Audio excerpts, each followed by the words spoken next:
Can we see someone's My Eyes Only without passcode on Snapchat?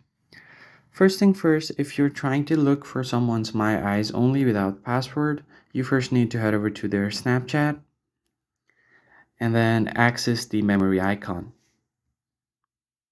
Once you tap on the memories, what you need to do next is on the top you'll find different options like Home, Camera Roll, Stories, and My Eyes Only.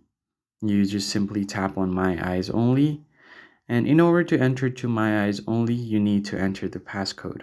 And as you guys know, Snapchat takes its security very seriously, so there is no option to get to My Eyes Only without the passcode. If you tap on the options at the bottom right, you have change passcode and forgot passcode. Even if you tap on forgot passcode, you'll need their Snapchat's password to reset it.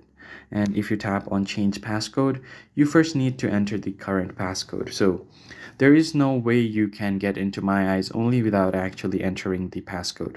So if you just ask them to show them without doing this, then they will probably show you guys, but there is no way without the passcode you can enter My Eyes Only.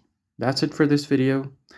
I hope this tutorial was helpful to you guys. I'll see you on the next one.